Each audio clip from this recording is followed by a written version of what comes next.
మీరు ఆ మధ్య జేడి చక్రవర్తితో సూరి అనే సినిమా తీశారు. సూరి దాంట్లో ఆయన కేవలం స్క్రీన్ ప్లే స్టోరీ టైటిల్ వేయలేదని ఏదో అలిగారు జేడి చక్రవర్తి గారు. ఏముందో కూడా గుర్తులేదు. స్టోరీ స్క్రీన్ ప్లే ఆయనదని, ఆయన పేరు వేయలేదని ఉందనుకుంటాను. లేదు, దానికి మీరు రెస్పాండ్ కూడా అయ్యారు. ఏమని, అప్పుడు నా దగ్గర టైటిల్స్కి కూడా అప్పుడు నా దగ్గర టైట్గా ఉంది, టైటిల్స్ బిగినింగ్లో వేయడానికి కూడా డబ్బులు ఇది లేవు అనేది రెస్పాండ్ కూడా అయ్యారు మీరు. అలిగిన సంగతి నాకు తెలియదు కానీ I don't know. But problem ఏంటంటే దాంట్లో అంటే ఆ సినిమా కూడా ఒక టార్చర్ నాకు. ఎలా మేకింగే టార్చర్ నాకు. అది సరదాగా ఏదో ఇంట్లో ఉంటే చక్రవర్తి వచ్చి తక్కువలో చేద్దాం అన్నది అన్నాడు, సరే చేద్దాం అన్నాను. అల్టిమేట్గా it costed me a lot and delayed కూడా అయిపోయింది.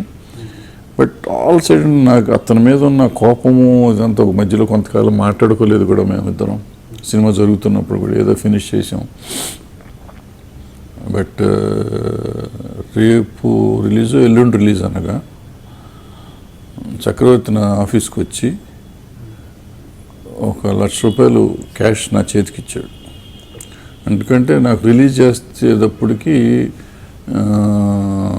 అడ్వర్టైజ్మెంట్ వేస్తానికి కానీ టీవీ పబ్లిసిటీ చేయడానికి కానీ రూపాయి కూడా లేదు నా దగ్గర. నేను రేపే విడుదల నేడే విడుదల పేపర్లు వేస్తానికి డబ్బులు లేవు. అతను డబ్బులు ఇచ్చి ఉండకపోతే వేసేవాడిని కాదు. నాకు అతని మీద సంవత్సరం నుంచి వచ్చిన కోపం అంతా రోజు పోయింది. నిజంగా ఒక ఆర్టిస్టు మంచి చెడులు పక్కన పెడితే ఒక ఆర్టిస్టు ప్రొడ్యూసర్ అవసరానికి వచ్చి డబ్బులు ఇవ్వటం అనేది నిజంగా ఆ రోజు కళ్ళమట్టి నీళ్ళు వచ్చినాయి నాకు. అతను ఇచ్చిన రోజున ఇచ్చాడు, ఆ డబ్బులతో చేశాను. బట్ మరి అతను డబ్బులు ఇచ్చిన అతను మళ్ళీ కామెంట్ చేశాడు అనేది నాకు ఐ డోంట్ నో. నాకు చదివాను, నా దగ్గర పేపర్ కూడా ఉంది యాక్చువల్గా, నాకు గుర్తులేదు కూడా. అంటే మీరు దానికి రెస్పాండ్ ఎలా అయ్యారంటే అప్పుడు నా దగ్గర డబ్బులు కూడా లేవు, టైటిల్స్ వేసేయడానికి కూడా. అంటే ఆప్టికల్ డబ్బులు సినిమాకి టైటిల్స్ కాదు లేవు అనుకుంటాను. స్క్రోలింగ్ టైటిల్ కూడా డబ్బులు లేవు నా దగ్గర అన్నారు. బట్ మీరు మీ సినిమా చూశాను, ఇంటర్వ్యూ బిఫోర్ నేను ఆ సినిమా చూశాను. బిగినింగ్ మీ పేర్లు ఉన్నాయి, మీ పేరు, ప్రొడ్యూసర్ పేరు అందరూ ఉన్నాయి. తన పేరు 10 పేర్లు ఉంటాయి, తన పేరు తప్పించి. యాక్టర్స్ పేరు లేదు. మీరు స్టోరీస్ తను ఇచ్చాడంట కదా, స్టోరీ పేరు అతను లేదా? మరి ఎవరితో లేదు అని ఇచ్చారు. స్టోరీ ఎవరితో ఉంటుంది? స్టోరీ ఉండాలి, ఎవడో ఒకటి ఉండాలి, పేరు ఉండాలి. లేదు, అదే చూశాను, లేదు. మరి అంటే నేను నా పాయింట్ ఏంటంటే పొద్దున్న లేస్తే శ్రామికుల కష్టాల గురించి మాట్లాడే భరద్వాజ గారికి మరి జేడి చక్రవర్తి గారి కష్టం కనబడలేదా అని. అంటే కష్టం కనపడలేదు కదా. నేను సినిమా మీకు చెప్తున్నాను కదా, నేను 1 year విపరీతమైన రేపు రిలీజ్ అనగా అతను డబ్బులు ఇచ్చాడని చెప్తున్నప్పుడు నేను అది చెప్పేవాడిని, ఇది కూడా ఎందుకు చెప్పక్కర్లేదు కదా. వాడు దుర్మార్గుడనే చెప్పి బతికేయచ్చు కదా, నేను తప్పించుకోవచ్చు కదా. నాకు ఒక హీరో వచ్చి డబ్బులు చేతికి ఇచ్చిన కళ్ళెమ్మటి నీళ్ళు వచ్చినాయని నేను చెప్తున్నప్పుడు నేను అతను అలా చేశాడు అనేది నేను అన్నా కదా. బట్ డెఫినెట్గా నాకు ఇరిటేషన్ ఉండింది.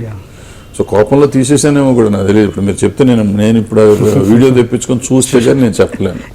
చాలా మంది చూస్తారు, నాకు గుర్తులేదు ఆ సినిమా. ఇప్పుడు నేను నిజం చెప్పాలంటే మొన్న ఎప్పుడు నేను చేసిన సినిమా లిస్ట్ చెప్తాంటే ఆ సినిమా పేరు గుర్తురాలేదు. ఏదో చేశాను, జేడి చక్రవర్తితో చేశాను, శంకర్ డైరెక్టర్ అంటున్నంత పేరు గుర్తురావట్లేదు. స్ట్రైట్ సినిమా అండి, స్ట్రైట్ సినిమా బాగుంటుంది. సినిమా ఓపెనింగ్ కూడా చాలా బాగా వచ్చింది. 5 రోజులు అయినాక పట్టక్కన పడిపోయింది, ఏంటో తెలియదు, చెప్పకుండా పడిపోయింది. నాకు చిరంజీవి దగ్గర నుంచి పవన్ కళ్యాణ్ దగ్గర నుంచి కూడా నేను అందరికీ చెప్పేది ఏంటంటే, వీళ్ళు సూపర్ స్టార్స్. వీళ్ళు చిటికేస్తే రాష్ట్రం అంతా కదిలే పరిస్థితి ఉంది ఇద్దరికి కూడా. వీళ్ళు పార్టీలు పెట్టక్కర్లా, పొలిటికల్గా రావక్కర్లా. వీళ్ళు సమాజానికి ఏం కావాలో వీళ్ళు తలుచుకొని. ఇప్పుడు రాజ్ కుమార్ గారు ఉన్నంతకాలం ఏ రోజు